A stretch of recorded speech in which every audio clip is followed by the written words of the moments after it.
राम राम। हर हर महादेव। ओम नमः शिवाय। ओम हंग हनुमते नमः। राम जी की कृपा सब पर हमेशा बानी रहे। Discover secrets of the Himalaya. Chapter काल, लाइफ एनर्जी। अध्याय काल, जीवन ऊर्जा। तीन मूलभूत गुण अर्थात सत्व, रजस और तमस संपूर्ण चेतन जगत की विशेषता बताते हैं। काल इन तीनों के सामंजस्य का प्रतिनिधित्व करता है। चूंकि काल किसी निश्चित स्रोत से पैदा नहीं हुआ है, इसलिए इसे स्वयंभू या स्वतः उत्पन्न कहा जा सकता है। संघात या संलयन काल का एक उपोत्पाद है। संलयन परिणामोन्मुखी है और ये एक निश्चित उद्देश्य के साथ होता है। ये एक निश्चित तत्व का संज्ञान कराता है जो वांछित परिणाम उत्पन्न करता है। काल स्वभाव से भोगता नहीं है और जीवात्मा के लिए अपने रचनात्मक कार्य करता है। काल एक प्रदाता या देने वाला है और अनासक्त भाव से कार्य करता है। यदि काल और पुरुष उदासीन हो जाएं, तो मोक्ष की स्थिति उत्पन्न हो सकती है। स्वप्रदीप्ति अथवा आत्मज्ञान जीव को काल के बंधन से मुक्त कर सकती है। ईश्वर का काल के साथ घनिष्ठ संबंध है और ये आत्मीयता प्रकृति पर ईश्वर के प्रभाव को स्पष्ट करती है। चेतन ईश्वर जड़ अर्थात निष्क्रिय काल में जीवन लाता है। ईश्वर काल के हर कार्य को प्रेरित करता है। दूसरे शब्दों में हम कह सकते हैं कि चेतन ब्रह्मा अन्यथा अचेतन प्रकृति को गति प्रदान करता है। जब काल अपने सक्रिय जीवन रूप में स्वयं को प्रकट करता है, तो सृष्टि के निर्माण की प्रक्रिया शुरू होती है। इस चरण में राग और विराग एकजुट होते हैं और रचना की शुरुआत करते हैं। तीनों गुणों सत्व, रजस और तमस का मिलन राग या आसक्ति की अवस्था बनाता है और इन तीनों से विरक्ति विराग का प्रतिनिधित्व करती है। राग, काल और विराग पुरुष के लक्षण हैं। ब्रह्मांड की रचना काल और पुरुष के सामंजस्यपूर्ण मिलन से उत्पन्न होती है। काल के 8 लक्षण इस प्रकार हैं: 1 धर्म, 2 अधर्म, 3 ज्ञान, 4 अज्ञान, 5 आसक्ति, 6 विरक्ति, 7 धन अर्थात ऐश्वर्य, 8 दरिद्रता। ज्ञान ही एकमात्र ऐसा गुण है जो मोक्ष का कारण बनने में सहायक है। शेष 7 मनुष्य को जन्म और मृत्यु के चक्र में उलझाते हैं। जीव काल के मूलभूत पृथक तत्वों सत्व, रजस और तमस को महसूस कर सकता है जब ये विनाश के बाद पुनर्निर्माण के लिए तैयार होता है। ये तीन गुण मनुष्य के आंतरिक स्व का निर्माण करते हैं। काल के 3 गुना गुण ब्रह्मा, विष्णु, महेश, महासरस्वती, महालक्ष्मी और महाकाली के उद्भव का कारण बनते हैं। इसके अलावा महाकाली के व्यक्तित्व के दोहरे विरोधाभासी पहलू संहारक और पालनकर्ता काल के 3 प्रमुख लक्षणों द्वारा ही प्रक्षेपित किए जाते हैं। समाधि में पूर्ण अवशोषण किसी भी आत्मा के लिए आवश्यक है यदि वो ब्रह्मा की एक झलक पाना चाहती है। काल जड़ है, लेकिन ये शक्ति कुंडलिनी के रूप में मौजूद है। इसका केंद्र बिंदु शिव में स्थित है। जो मनुष्य पूरी तरह से काल में लिपटा हुआ है, लीन है, वो अंततः परम तत्व में विलीन हो जाता है। काल शक्ति का आधार है। मनुष्य एक व्यक्ति के रूप में इस शक्ति पर पूरी तरह निर्भर है। वो अपनी सभी ऊर्जाएं काल से प्राप्त करता है। इसलिए मानव जीवन की नींव काल में निहित है। संपूर्ण ब्रह्मांड की जीवंतता काल से ही उत्पन्न होती है। काल कुंडलिनी है और कुंडलिनी प्राण शक्ति या जीवन शक्ति है। प्राण की निगरानी हृदयाकाश द्वारा की जाती है, जो मूलाधार आधार चक्र से जुड़ा होता है। मानव मन भी काल में केंद्रित है और इसी स्रोत से अपनी शक्ति प्राप्त करता है। काल की महाशक्ति एक व्यक्ति में प्रकट होती है।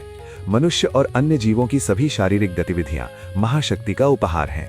प्रकट विश्व अपनी जीवंतता के लिए काल का ऋणी है। मैं एक व्यक्ति हूँ और काल ने मेरे माध्यम से अपनी अभिव्यक्ति पाई है।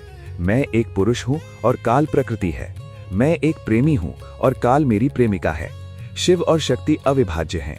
शिव और शक्ति परम शिव के 2 पहलू हैं।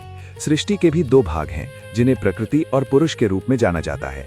प्रकृति जड़ है और पुरुष चेतन या जीवित है। मनुष्य में ये ब्रह्म मार्ग के भीतर मौजूद है और एक बाधा के रूप में खड़ी होती है। मैं केवल काल के कारण ही राग और विराग बन गया हूँ। काल से अलगाव मृत्यु का कारण बनता है। ये सिद्धांत प्रकट विश्व को नियंत्रित करता है। महाप्रलय पूर्ण विनाश के बाद शक्ति परम तत्व शिव में विलीन हो जाती है। जब सृष्टि का समय आता है, ये अपने 3 गुणों के साथ खुद को अलग कर लेती है और 5 महाभूतों के वेश में पुनर्निर्माण की प्रक्रिया शुरू करती है। कर्म और जीव सृष्टि का मापदंड बनाते हैं। विनाश और निर्माण काल के 2 विरोधाभासी पहलू हैं। ये ना तो द्वैत है और ना ही अद्वैत। जिस प्रकार झाग के बुलबुले और लहरें पानी के अलग अलग नाम हैं, उसी प्रकार चेतन ब्रह्मा को शिव तत्व के नाम से पुकारा जा सकता है। चूंकि काल संपूर्ण ब्रह्मांड का निर्माता है और सर्वशक्तिमान चेतन द्वारा संचालित है, ये भक्तों की प्रार्थनाओं का उत्तर देने के लिए विभिन्न रूप धारण करता है। इसलिए काल को संपूर्ण जगत की माता के रूप में देखा जाता है। काल की चेतना को ब्रह्मांड से अलग नहीं किया जा सकता। चेतन और अचेतन का मिलन ही सृष्टि का मूल कारण है।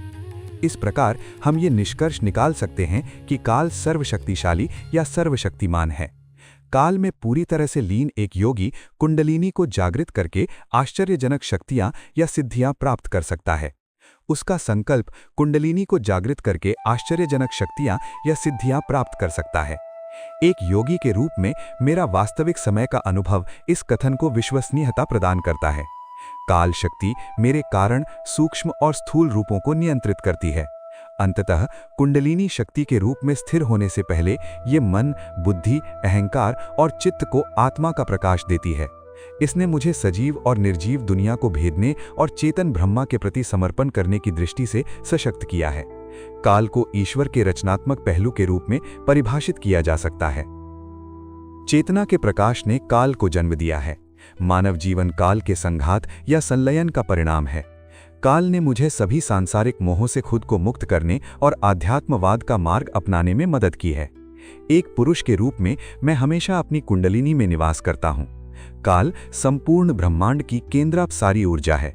सभी जीवित रूप अपने अस्तित्व के लिए काल की शक्ति के ऋणी हैं। मनुष्य का जन्म काल की रचनात्मक शक्ति का प्रतीक है। इसलिए मनुष्य के जीवन का उद्देश्य काल के माध्यम से चेतना की तलाश करना होना चाहिए, जो हमेशा उसके भीतर मौजूद रहती है। मनुष्य चेतन के मायावी प्रभाव में प्रकृति के उपहारों का भोक्ता बन जाता है। मनुष्य का निर्माण मात्र ही कलाकार काल के लिए श्रद्धांजलि है। उसके अपने अस्तित्व ने अक्सर मनुष्य को इस दुनिया में अपनी भूमिका के बारे में विचार करने के लिए मजबूर किया है। समाज और भावनात्मक जुड़ाव जैसी कई बाधाएं जिज्ञासा की लौ को दबा देती हैं, और एक आम आदमी के लिए स्व के बारे में जिज्ञासा को फिर से जगाने के लिए महान मानसिक सहनशक्ति की आवश्यकता है। मनुष्य ईश्वर, सत्य या अपने स्व की खोज में है। ये एक ऐसा प्रश्न है जिसने अक्सर भ्रम पैदा किया है। मैं एक सरल कथन से इस भ्रम को दूर कर सकता हूँ। काल हर इंसान के भीतर जड़ अवस्था में है।